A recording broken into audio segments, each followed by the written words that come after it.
Thank you to Blood, Guts and Social Commentary for being a part of this video. Link to their channel will be down in the description. 14-year-old boy shoots his mother to death. A 14-year-old boy named Joshua Smith murdered his mother by shooting her numerous times with a shotgun. Shot and killed his mother, 36-year-old Tamiko Robinson, while she slept on the couch.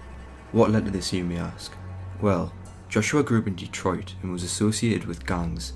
His mother didn't appreciate his attitude or the people he was surrounding himself with. She labelled his friends thugs. February 27th, Joshua broke into a home safe and took his stepfather's shotgun and proceeded to fire 10 shots at his sleeping mother, resulting in her death. And he just shot. Every chance he got a chance to shoot again, he shot again. On November 8th, 2008, Danielle Renee Black, aka Psycho Girl 1993, posted "Rest in peace, love you dad, we will miss you" as her MySpace banner.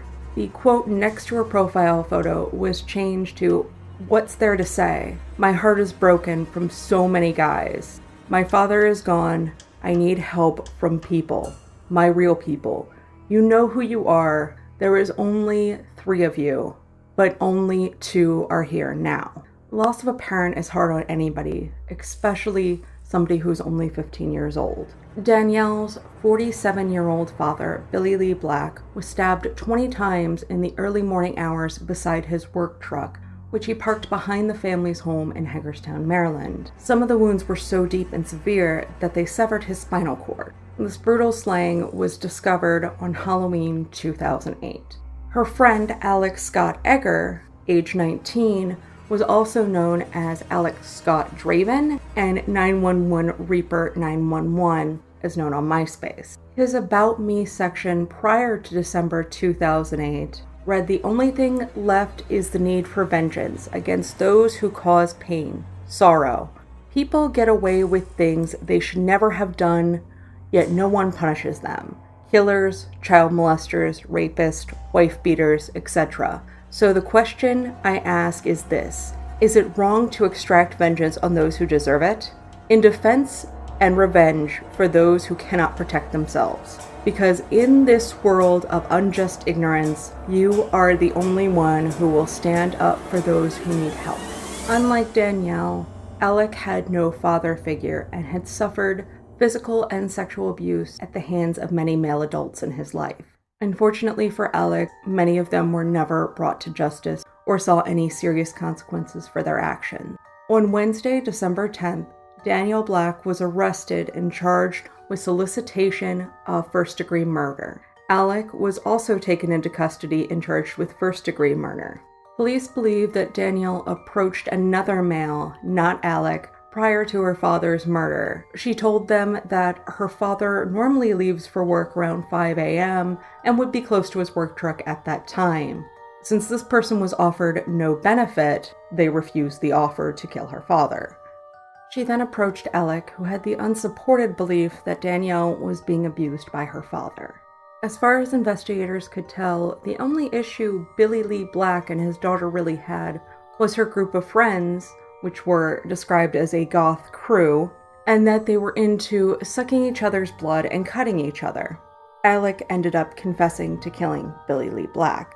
He stated that he approached Billy Lee that Halloween morning, attempting to confront him about the alleged abuse. A struggle ensued. Black managed to wrestle away the knife from Alec's hand, but Alec had another knife and used that weapon to repeatedly stab Billy Lee Black around the head and neck. Alec took some money from Black's wallet and fled the scene, throwing his weapon, the wallet, and the bloody clothing he was wearing in the dumpster. Alec was sentenced to life in jail without the possibility of parole. In 2012, Danielle Black pled guilty to solicitation to commit first-degree murder. She was sentenced to life with all but 6 years in prison suspended. A 13-year-old girl that goes by the name Medicine Hat Girl murdered her entire family. At 1 p.m. on April 23, 2006, the bodies of Mark Richardson and wife Deborah were found in the basement of their home. Their son Jacob's body was also found in the house.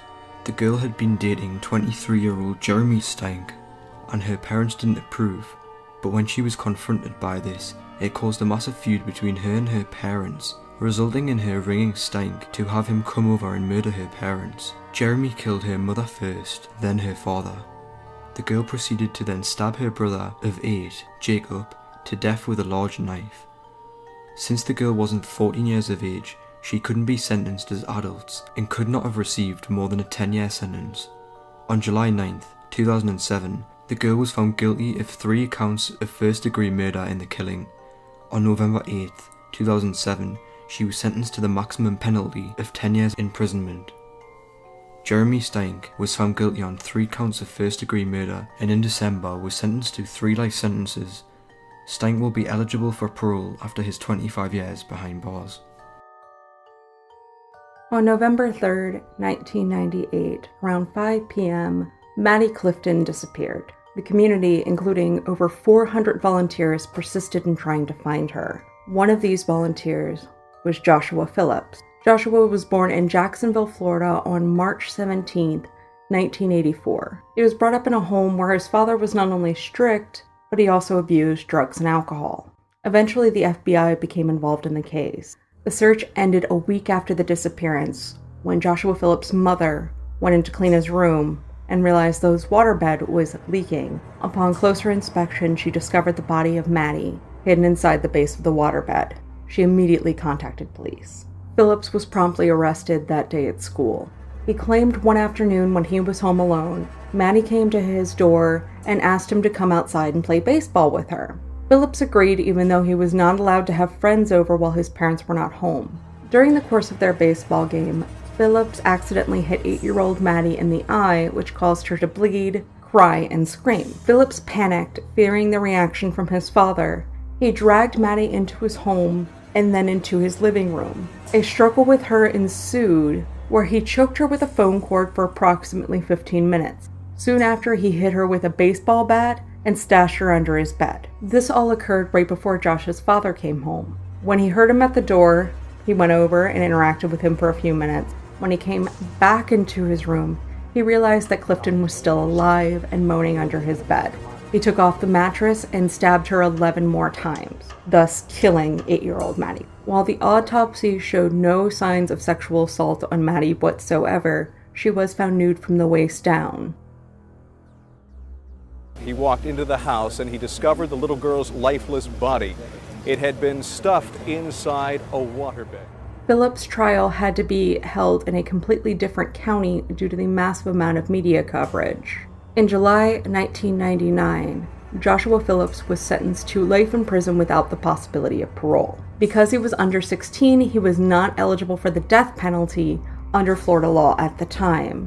In 2012, though, the U.S. Supreme Court ruled that sentencing juveniles to mandatory life in prison without parole is unconstitutional. In September 2016, Phillips' attorney was successfully able to appeal to the court, and he was granted a new sentence hearing as a result of the Supreme Court ruling. The resentencing date was set for February 2017, but has now been pushed back to June 2017. The bare minimum that Phillips, now 33, can face is 40 years.